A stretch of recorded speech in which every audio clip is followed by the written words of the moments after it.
भाई, जय हिंद जय भारत।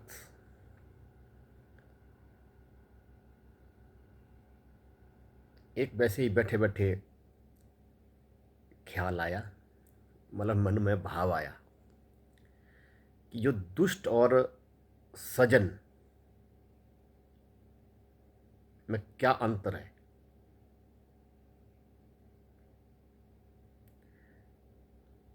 मतलब उदाहरण दे के दो गए के लिए मान लो दुष्ट की बात आती है तो मैं ये कहूँगा भाई कि दुष्ट मैं हूँ, सजन कोई और है, कोई भी ए बी सी कोई भी, मतलब तो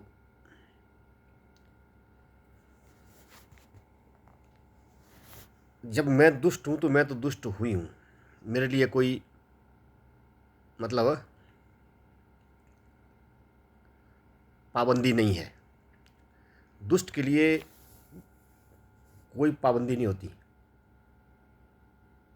दुष्ट दुष्ट है, ठीक है जी। तो सजन के लिए पाबंदियां हैं। पाबंदी लगाते ही भाई कि ये नहीं ये नहीं ये नहीं वो नहीं। एक बात की बात है, वैसे ध्यान आया, एक गाने के ऊपर ध्यान आया कि यार ये गाना जो है वास्तव में किसने लिखा और किसके लिए लिखा, और उस गाने को लिखने की नौबत क्या आई।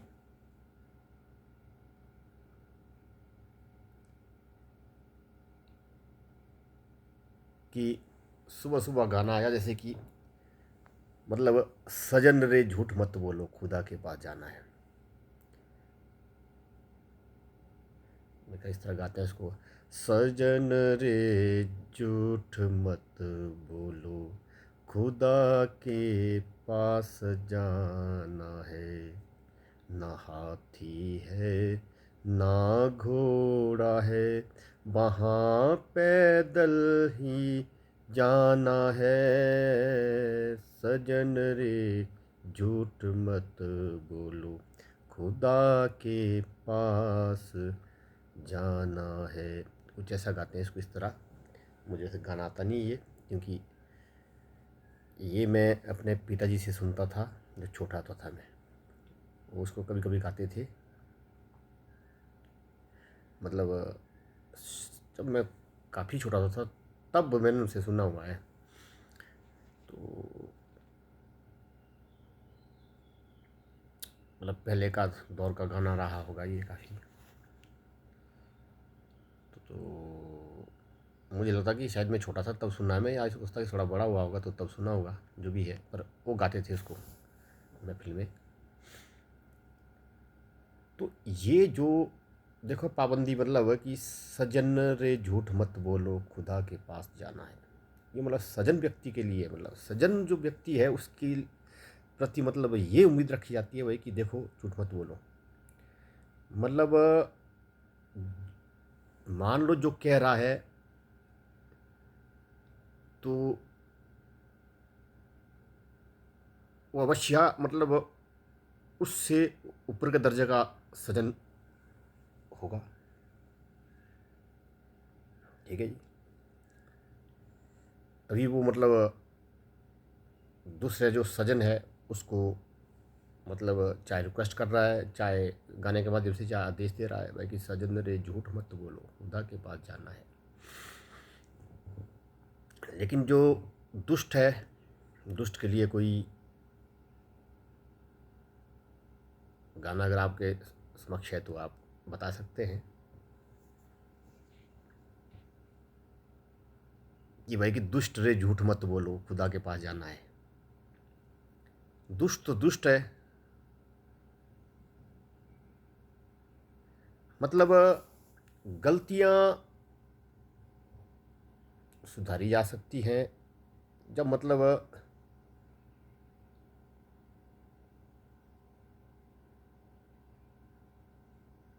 अचानक हो जाए या गलती से गलती हो जाए।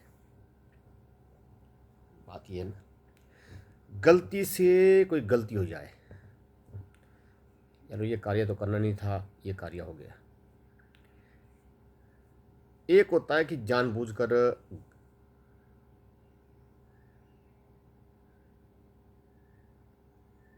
गलती करना। गलती और गलत में क्या अंतर है?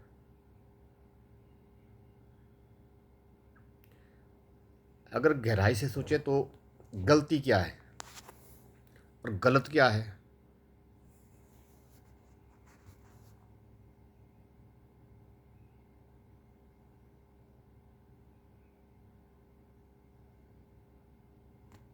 मान लो गलत, गलत भी शब्द है, गलती भी शब्द है, और गलतियां फिर बहुवचन में आ गई।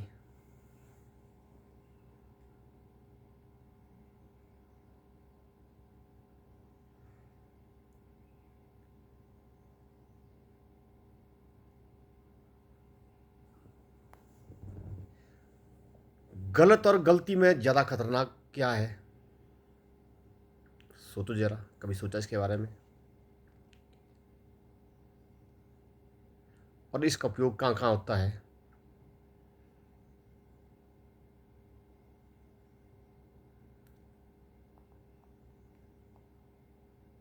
गलत कौन करता है और गलती कौन करता है? उदाहरण के लिए हम बोलेंगे भाई कि इसने जो लिखा है ये गलत लिखा है। कोई बोलेंगे इसने जो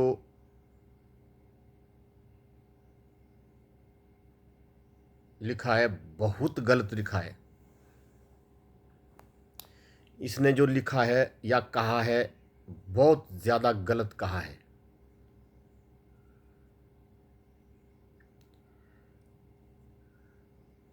एक है कि ये गलती बहुत करता है।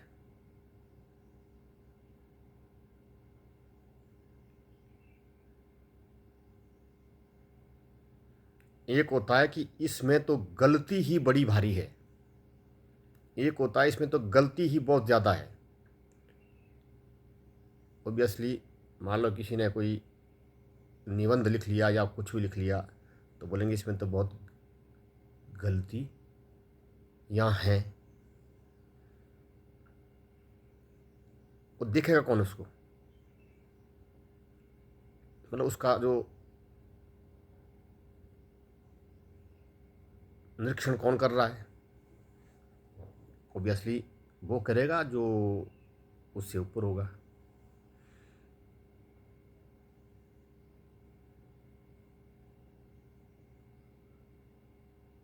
तो मतलब जैसे कि तभी मैं, मतलब ये जो मेरा विचार वैसे आया, मैं इस विचार को मतलब पब्लिक में ऐसे साझा कर रहा हूँ कि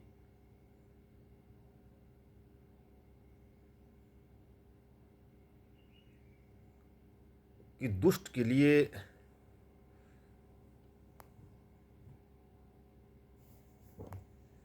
कोई पाबंदी नहीं है। मतलब दुष्ट को उपदेश देना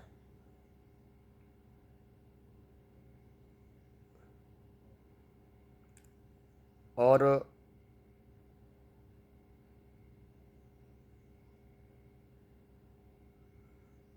दुष्ट को समझाना, मतलब आ बैर मुझे मानने वाली बात है। और मतलब सजन की जब बात आती है तो वहाँ मतलब उम्मीद रखी जाती है भाई कि सजन रे झूठ मत बोलो, खुदा के पास जाना है।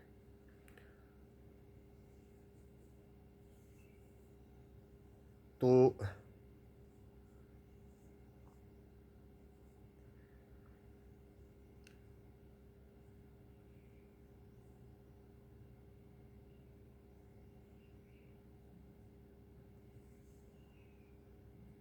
इसलिए भाई आप भी मन करें कि दुष्ट और जो सजन की बात आती है,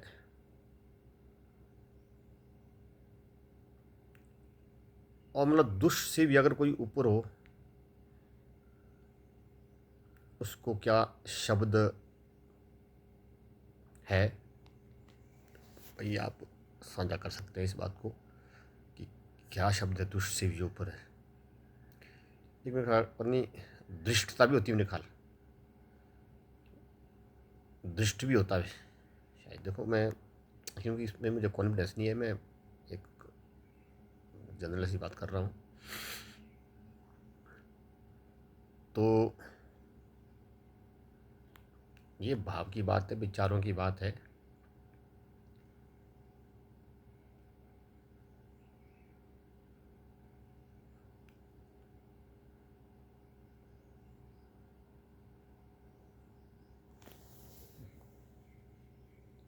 तो अच्छा, जैसे कि इसमें भाई कि सजन रे झूठ मत बोलो, खुदा के पास जाना है, ना हाथी है ना घोड़ा है, वहाँ तो पैदल ही जाना है।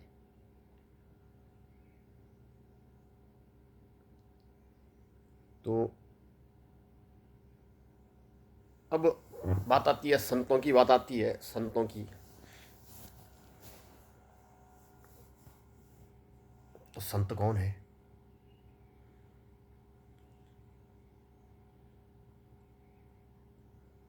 संत में भी कैटेगरी है।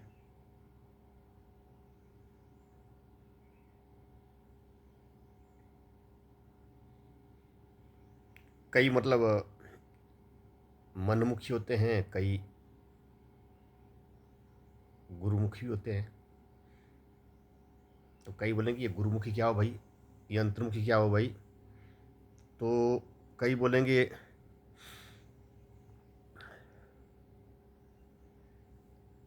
ये तो रमता राम है जी, ये तो रमते जोगी है जी।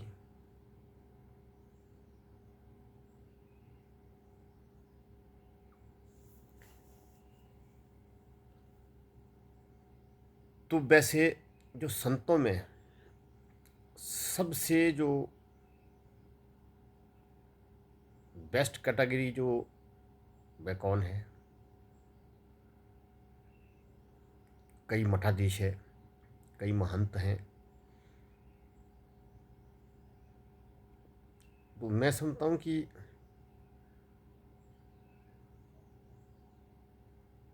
इसमें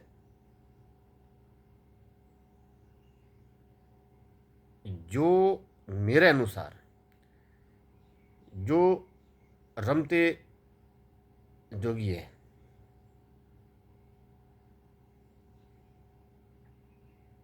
वे सबसे मस्त होने चाहिए।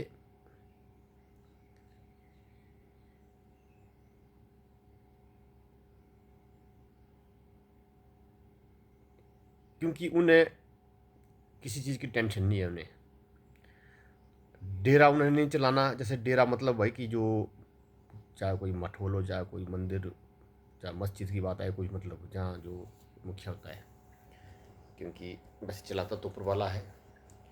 लेकिन एक बात आऊँ, प्रेशर की थोड़ी होती है भाई कि ये चीज़ है।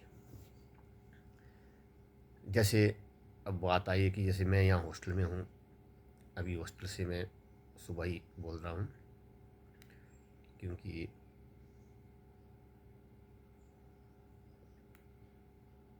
थोड़ा बहुत तो प्रेशर रहता है ना। बाकी बच्चे खुद ही कर रहे हैं, सब कुछ बच्चे खुद कर रहे हैं, लेकिन थोड़ा तो होता है कि थोड़ा सा तो दिमाग में है ना।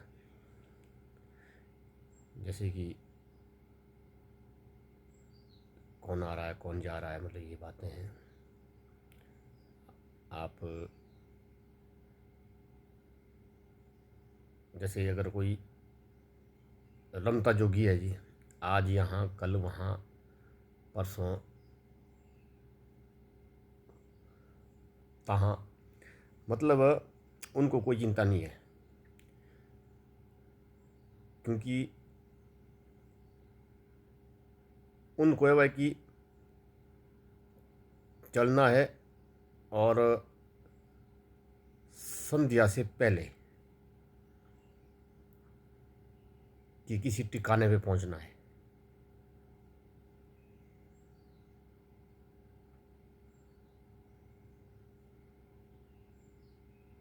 और जो इसलिए मतलब मेरे अनुसार वह मस्त है। उसका एक तो मतलब शरीर बढ़िया रहेगा, निरोग रहेगा। जो मठाधीश है, जो महंत बन के बैठे हैं, उनको टेंशन है कि कोई आता है तो चढ़ाया, कुछ नहीं चढ़ाया जी, तो जो वहाँ आएगा उसको उसकी सेवा भी करनी है। चाय पानी, भोजन व्यवस्था। कई बार क्या है कि पब्लिक सहयोग भी नहीं करती।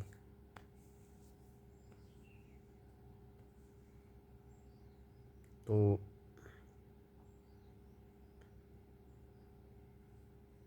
ये चीज़ें हैं। तो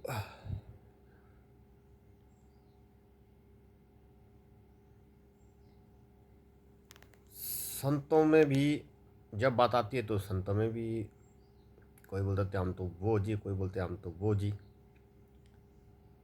तो मतलब हम तो भैया सही जहाँ भी जाते हैं तो हम तो नंद लेते हैं, या तो कहीं जाते ही नहीं। सीधी सी बात है, अपना तो फंडा ही एक है। जो कार्य करना करना है तो दिल से करना है, अगर नहीं करना है तो जय शंकर की मतलब सीधी, तो भाई ये नहीं करना, नंबर एक बात है। लेकिन एक बात मैं कहूँ कि इंसान को घमंड कभी नहीं करना चाहिए। जो घमंड चाहे पैसे का हो, चाहे शरीर का हो, चाहे नाते रिश्तेदारों का हो, चाहे और कोई सगे संबंधियों का हो, कभी नहीं करना चाहिए। घमंड जो है ये विनाश की ओर ले जाता है। और विनाश के मतलब कई रास्ते हैं। मतलब विनाश के लिए कई रास्ते, मतलब कई रास्ते, जैसे उदाहरण के लिए कोई बीमारी शिमारी, उदाहरण के लिए कोई बिजनेस में घाटा, उदाहरण के लिए कोई और मतलब किसी भी तरह का लॉस। और ये जो सब लॉस झेले जाते हैं, लेकिन जिसका बिल्कुल ही विनाश और सत्यानाश होना हो, संकेत मिलने के बावजूद भी जो ना सुधरे, तो समझो कि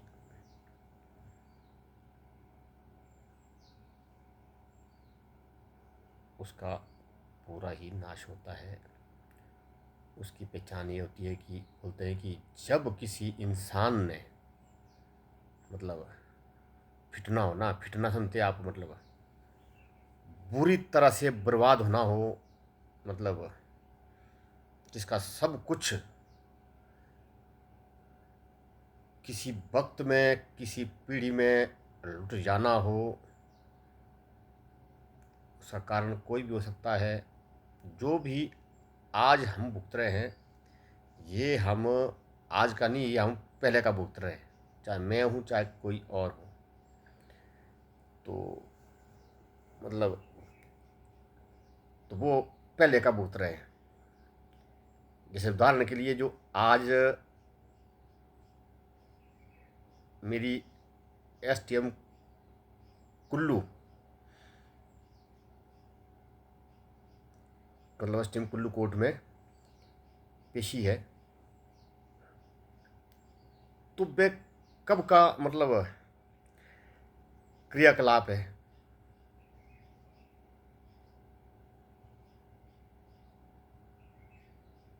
वह है पहले का। मैं शायद कभी पहले मैंने गलती की होगी, एक बात ही बात है। मतलब ये नहीं कि मैंने गलती, जिस व्यक्ति ने मतलब चलो मेरी शिकायत की, उसके साथ की बात नहीं कर रहा हूँ मैं। हो सकता है कि मैंने कभी कहीं और कहीं गलती की हो,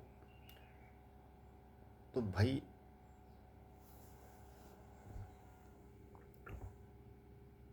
रुकना पड़ेगा।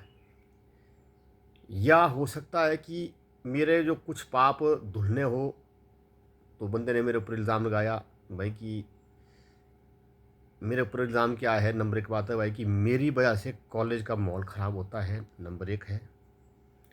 दूसरा ये है कि मैं बोला, जब जो पुराना जो रिटायर्ड जो प्राचार्य थे, तो जब मैं उनके ऑफिस में जाता था तो उनको मैं डराता था, धमकाता था और अपने हथियार का प्रदर्शन करता था कॉलेज में।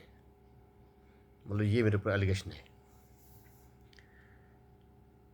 तो ये एलिगेशन कब लगा मेरे ऊपर? ये लगा हुआ है शायद अप्रैल में।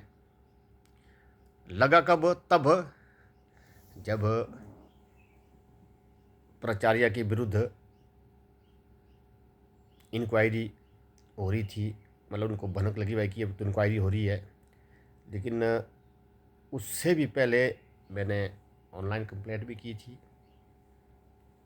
तो फिर क्या कि उन्होंने सोचा कि भैया अब थोड़ा बहुत डिफेंस तो करना पड़ेगा, चलो जी ऐसा बोलते हैं। तो मैं इसका स्वागत करता हूँ, मैं अवश्य जाऊँगा। मुझे वकील बनने का शौक़ था मुझे, कि मैंने पीछे भी कहा था कि मैंने वकील बनना था। मैं वकील नहीं बन पाया। किसकी वजह से नहीं बन पाया, जिन्होंने वो वीडियो देखी होगी तो पता है। लेकिन आज जो मैं कहता हूँ कि मैं धन्यवादी हूँ उस टाइट प्राचार्य का, जिसने मुझे मतलब एसटीएम कोर्ट तक पहुँचाया। मैं ज़रा जो मतलब शौक़ था वकील बनने का, मैं खुद मतलब अपनी पैरवी खुद करूँगा। मैं ये घमंड से नहीं कह रहा हूँ, मैं अपना शौक़ पूरा करूँगा, क्योंकि शौक़ किसी न किसी तरह से पूरा तो होना चाहिए भाई। मैं जो भी तथ्य है वे खुद रखूँगा। हाँ, थोड़ी बहुत जो है भाई कि मैं हेल्प मतलब ऑफ द रिकॉर्ड मतलब वकील से ज़रूर लूँगा भाई, क्योंकि वहाँ की जो कुछ भाषा शैली कुछ अलग होती है। कैसे वहाँ मतलब जो फाइल बनानी है उसका कुछ तरीका अलग होता है। उसके बारे में मैं अवश्य वकील का सहयोग लूँगा। लेकिन जो अंदर जो भी मेरे विरुद्ध जो भी एडवोकेट होंगे, मुझे खुशी है जो भी होंगे, तो मैं खुद मतलब अपने तथ्य रखूँगा और जो क्रॉस क्वेश्चन भी मैं खुद करूँगा। अब मेरे से भी करें तो प्राचार्य से जो क्रॉस क्वेश्चन होंगे तो वो मैं खुद करूँगा। तो मेरी ये कोशिश रहेगी कि, और मेरी ये रिक्वेस्ट भी रहेगी कि, क्योंकि ये जो केस जो है ये लाइव वीडियो की वजह से मेरे ऊपर केस हैं। हाँ, उसमें ये भी मेरे ऊपर इल्ज़ाम है भाई कि मैंने बोला लाइव वीडियो के माध्यम से प्रिंसिपल की जो रिटायर्ड प्राचार्य जो है डॉक्टर रोशनलाल जी हैं, रहे हुए हैं, रिटायर हो गए हैं वो, तो उनकी वो मैं मान मर्यादा पे मैंने ठेस पहुँचाई भाई, कि मैंने उनकी इज्जत को मतलब मैंने दाग लगाए। उनकी मतलब एक अच्छी खासी जो इमेज है उसको मैंने मतलब धूमिल किया। जैसे मैंने बोला भाई कि उन्होंने जो 8 लाख का उन्होंने जो हिसाब नहीं दे रहे हैं, वो इसमें करप्शन हुआ है। तो ऐसी ऐसी बात जो भी है वो सबको पता है कि मैंने क्या कहा। लेकिन मेरा वहाँ भी यही रहेगा भाई कि अगर आपको लगता है कि भाई कि मैंने गलत आपके ऊपर मतलब इल्ज़ाम लगाया या जो आपने करप्शन नहीं किया जो भी है, तो आप मतलब जो 8 लाख का हिसाब फाइल बना के विद फोटोग्राफ मतलब फोटोग्राफ लगा के और वीडियो बनाकर हिसाब दें कि भाई कि जो ये अमुक व्यक्ति लांछन लगा रहा था 8 लाख का, जो भी पीटीए फंड जो भी है की बात स्टाफ फंड की भी है। तो कैसे कैसे उन्होंने कहाँ कहाँ लगाया, इस बात का वे हिसाब देते। वो तो देना ही पड़ेगा, कोर्ट में तो देना पड़ेगा, एसटीएम कोर्ट में देना पड़ेगा।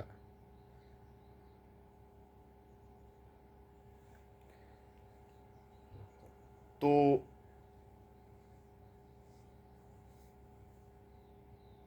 तभी तो बात ख़त्म होगी ना, ऐसे कैसे ख़त्म होगी। मैंने तो वैसे बात ख़त्म कर दी थी, बात बातें में सोच चलो। और मैं उनका भी धन्यवादी हूँ, जो मनीष ठाकुर जी हैं, उन्होंने जो अपनी ईमेल आईडी से जो उन्होंने जो शिकायत की थी मेरा वीडियो का हवाला देके। तो अगर उन्होंने उस वक्त मान लो शिकायत नहीं की होती, तो आज जो है मेरे ऊपर जो प्राचार्य ने जो इल्ज़ाम लगाए हुए हैं, जिसकी मतलब आज पेशी है, तो शायद प्राचार्य स्ट्रांग होता।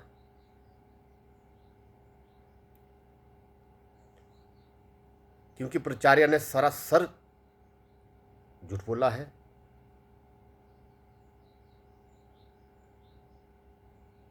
तो झूठ बोलने के बावजूद भी वह स्ट्रांग होता है। क्योंकि मैंने जो वीडियो डाली, मैं तो 2022 से वीडियो डाली है, 2022 से। तो जहाँ तक बात है कि भाई कि मैं उनको डराता धमकाता हूँ, या मैं कॉलेज का माहौल में मेरी वजह से बिगड़ता है, तो क्या डराने धमकाने की बात आती, तो फिर क्या मैं जरूरी में सोशल मीडिया में जाता है। इन बात की बात है। तो भाई मैं जो मनीष ठाकुर जी का बहुत बहुत धन्यवादी हूँ। मैं उन्हें नहीं जानता, जो भी हैं वो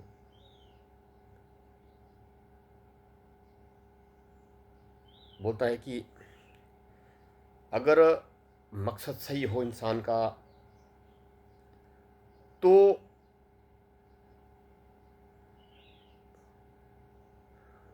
मतलब कोई ना कोई मतलब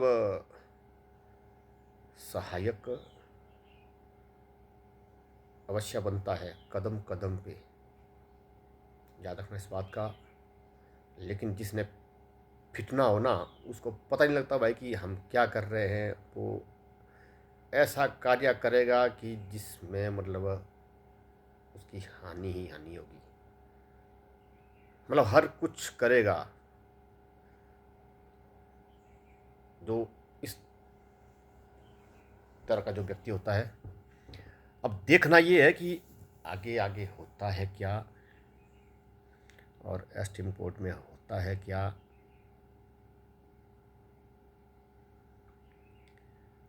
तो मैं ये मेरी रिक्वेस्ट रहेगी भाई कि जो भी वहाँ पर क्वेश्चन हो, जो भी वहाँ पर क्या नाम हो, ये सब लाइव रिकॉर्ड हो तो ज़्यादा बढ़िया है। क्योंकि सबके समक्ष मतलब पता लगे कि जो ऐसे मुद्दे हैं जो करप्शन के, तो वे बिल्कुल लाइव रिकॉर्ड होने चाहिए, ताकि मतलब सभी पब्लिक को पता लगे भाई कि कौन सही कौन गलत है। तो ऐसी बात है। हाँ, मैं दुश्मनी में किसी से रखता नहीं। ये तो संयोग बस की बात है कि पता नहीं पिछले जन्म में शायद हम आपस में दुश्मन थे, तो जो आज इस हिसाब चुकता कर रहे हैं। दुश्मनी का मतलब कोर्ट कचहरी की बात आ गई। तो पर ज़िंदगी में एक बात है कि मैं वैसे आज तक कभी भी मतलब कोर्ट कचहरी की पहल मैंने नहीं की।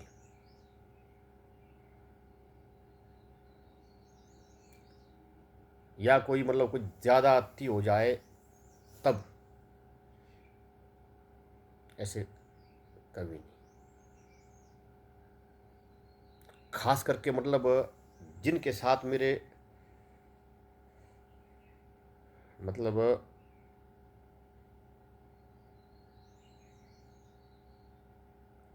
कोई, चलो लॉक लग गया। ये लॉक बड़ा खतरनाक है, बस लॉक बड़ा खतरनाक है। बंदे को लगे लॉक किया भैया, ऐसा है कि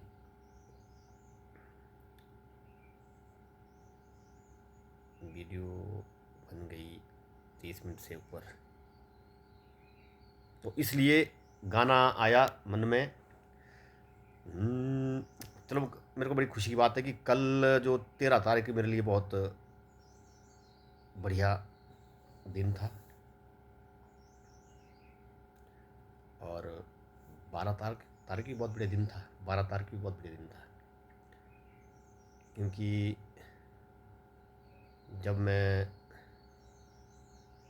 12 को संडे था ना, जब मैं भूतनाथ मंदिर गया तो वहाँ बात चली हारमोनियम की, स्केल चेंजर की। तो मैंने कहा भाई मेरा हारमोनियम तो ख़राब हो गया भाई, तो ख़राब हो गया काफ़ी टाइम से। तो अच्छा जी, तो मैंने बोला, लेकिन कल पंडित जी ने कहा कि, बोला ठाकुर साहब किधर हैं? मैंने बोला ऐसी भाई मैं तो इधर हूँ। तो बोला हारमोनियम कहाँ है? मैं हारमोनियम तो यहीं पे है। बोला उसको लाओ, हारमोनियम ठीक करने वाला आया हुआ है। तो मेरा हारमोनियम शायद आज ठीक हो जाएगा, खुशी की बात है मुझे। तो कल, और दूसरी बात, कल का ही दिन मेरे लिए इसलिए भी ठीक है क्योंकि मैं बहुत टेंशन में था कि मेरी जो गौ माता है बैजनाथ में, वो काफ़ी बुज़ुर्ग हो चुकी है। तो बुज़ुर्ग होने की वजह से वो अवश्य मतलब कमज़ोर भी हुई, और सबसे बड़ी बात है कि इस बारी थोड़ा हम ज़्यादा डिस्टर्ब रहे। तो जो, चाहे कोई भी जानवर हो, मतलब टाइम के इतने एक्सपर्ट होते हैं, मतलब कुदरती, मतलब पता नहीं कौन सी चीज़ें उनमें ऐसी भरी होती है, कुदरत ने की, ऊपर वाले ने की, जिससे वो अपना टाइम का भी वो अंदाज़ा लगाते हैं। हर चीज़ का उनको एहसास भी होता है। तो क्योंकि परिवार सामने आता जाता अगर ना रहे तो वे परेशान भी होते हैं। तो फिर जब वो बीमार तो नहीं हुए थे, वो बस कमज़ोर हो गए थे, तो उनके वो जो क्या बोलते हैं चिड्रण, हमारे लोग के पास होते हैं कॉटनी, तो उनके बहुत पड़े थे। तो मैं जब जाता हूँ जब कभी भी, तो वैसे तो उनके थे नहीं मतलब, लेकिन बीच में जब पर जब थोड़ा ध्यान नहीं रखते तो फिर पड़ भी जाते हैं। क्योंकि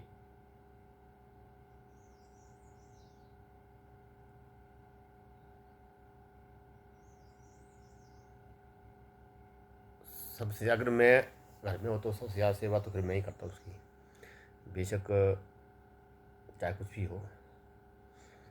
मेरे से पीछे पीछे आती थी वो गाय, तो उसको बड़ी अटैचमेंट है मेरे से।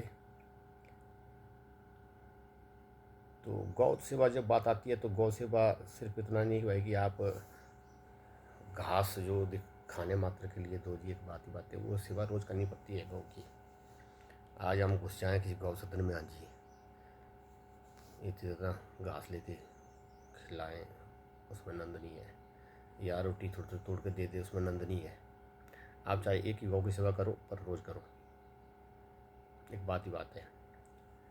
चलो, मैं तो यहाँ हॉस्टल में हूँ, यहाँ गौसदन नज़दीक है, ऐसी बात नहीं है, लेकिन सोचता हूँ जाऊँ जाऊँ, लेकिन वक्त नहीं मिलता। तो वो जो गौ जो है वो, जब मैं छुट्टी गया या मान लो 2-3 दिन पीछे जब गया तो वो ठीक 2-3 बार देखा चेक किया मैंने। जब मैंने आ जाना वापिस तो बोला जी वो तो बैठ गई। बोला ऐसे कैसे बैठी भाई? अच्छा, मैं तो उसको चुगाया भी। जब पीछे गया था मैं कहा 2 दिन कब गया था मैं छुट्टियों में, तो चुगाया भी। और जब मैंने आ जाना तो दूसरे दिन बोला जी तो बैठ गई। फिर मुझे पड़ जाती थी गालियाँ, भैया आप इसको चुगाते हैं तब ये थक जाती है तब ये बैठ जाती है। मैं जय शंकर की ये भी बात बन गई भाई। तो उसको 3 दिन हुए उसको कोई बैठी रही वो। डॉक्टर साहब को फ़ोन किया, एक डॉक्टर साहब ने बोला कि इसको ये दे दो इससे ऐसे, तो ठीक है जी। और एक डॉक्टर साहब को फ़ोन किया तो उन्होंने बोला कि ये तो अब ऐसा ही साथ चलता रहेगा, अभी दे उठने वाली, अब टाइम लगाएगी। बोला जय शंकर की भाई। मुझे बड़ी टेंशन हो गई, मैं बहुत टेंशन हो गई। मैंने सोचा मन में कि यार कम से कम मेरा इंतज़ार तो करे वो।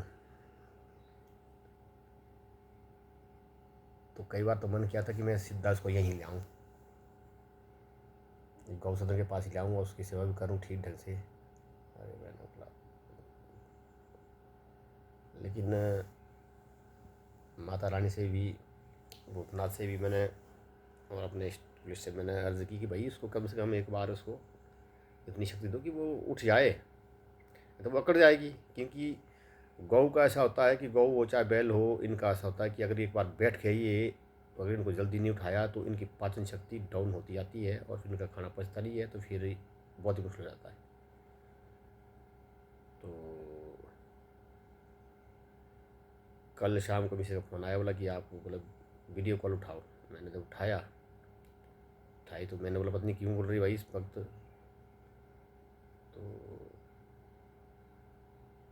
तो देखा कि वो उठ गई थी और बढ़िया घास खा रही थी। मुझे खुशी हुई कि कल का दिन मेरी लकी है, परिवार ने सुन ली। तो वो तो वैसे बुज़ुर्ग बहुत हो गई है वो, देखा 2012 के लगभग उसको लिया था। तो उस वक्त वो जिनसे हमने ली थी तो उन्होंने कहा कि ये दूसरी बार सुई हुई है। तो उन्होंने कहा तो पता कि आजकल जो गऊ जैसे बेचते हैं, चाहे किसी भी रीज़न से बेचते हैं, वो तो झूठी बोलते हैं। 4 बार सुई हो तो 2 ही बताएंगे। तो अब आप लगा सकते हैं आइडिया कि मतलब काफ़ी बड़ी हुई वो। तो ऐसी बात है। तो अब आई बात है कि सजन रे झूठ मत बोलो, खुदा के पास जाना है। मैं तो दुष्ट हूँ, मैं बोलता हूँ मैं तो चोर हूँ, ठग हूँ, बेईमान हूँ, मैं बोलता हूँ खुद। क्योंकि जब मैं अपने आप को ठग बोलूँगा, अपने आप को बेईमान बोलूँगा, अपने आप को चोर बोलूँगा, तो मेरे जो पाप कटते रहेंगे, और आप बोलेंगे तो और कटते रहेंगे, बैलेंस बराबर बनेगा। लेकिन आप अपने आप को बोलेंगे भाई कि मैं तो जी बड़ा सच्चा जी, तो ठीक है मैं आपको सजन की बोलूँगा भाई कि सजन रे झूठ मत बोलो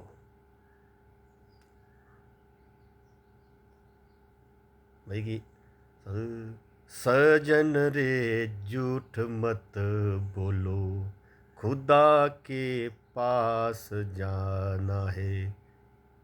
सजन रे झूठ मत बोलो, खुदा के पास जाना है। देखो बात आती कि मैं तो आनंद लेता हूँ, मैं हर कहीं भी आनंद लेता हूँ, क्योंकि इतना मतलब पक चुका हूँ ना, इतना पक चुका हूँ कि मतलब आदत ही ऐसी हो गई कि जहाँ भी मतलब रहूँ, किसी भी परिस्थिति में रहूँ, तो आनंद लेने का मतलब कोई ना कोई तरीका स्वतः आ ही जाता है। ये पता नहीं क्या मतलब ऊपर वाले की क्या कृपा, मतलब ऊपर वाला मतलब इस बात के लिए मुझे इतना बल देता है, मतलब इतना मतलब मेरे में बुद्धि नहीं है, इतनी बुद्धि भरता है उस कि पता नहीं कौन सी आत्मा उस वक्त विराजमान होती है कि मतलब मैं हर परिस्थिति का मतलब सामना करता हूँ। हाँ ये बात है भाई, इमोशनल बहुत हूँ मैं। जब भगवान की बात आती, जब मेरी वहाँ तार जुड़ती है तो फिर मैं इमोशनल हो जाता हूँ। तो इसलिए मैं मंदिर वगैरह में मैं जाता नहीं, मैं नहीं जाता, क्योंकि ये जो है, जहाँ इमोशन की बात होती है तो वहाँ मतलब नहीं जाना चाहिए, दूर रहना चाहिए वहाँ से। मतलब तो फायदे में रहोगे। ये तो बोलेंगे यार ये तो बंदा क्या बात है, परिस्थितियों से कभी नहीं घबराया मैं। तो ये बात है, नंद लो भाई। ऐसा है कि एक होता है कि झूठ बोलना किसी समाज कल्याण के लिए या कुछ बात, तो भाई वो तो ऊपर भी सिर्फ स्वीकार होगा। एक होता सिर्फ अपने फायदे के लिए कि यार मैं यहाँ से बच जाऊँ तो मैं झूठ बोलूँ, वो नहीं। ध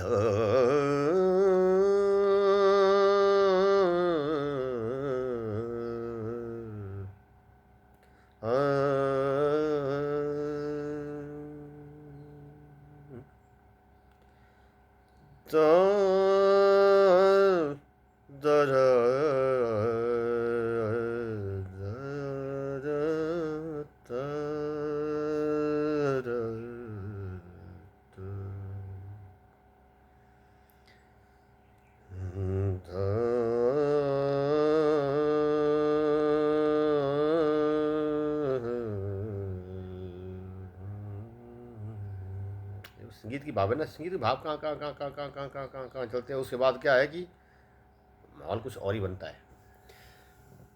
दार दर दार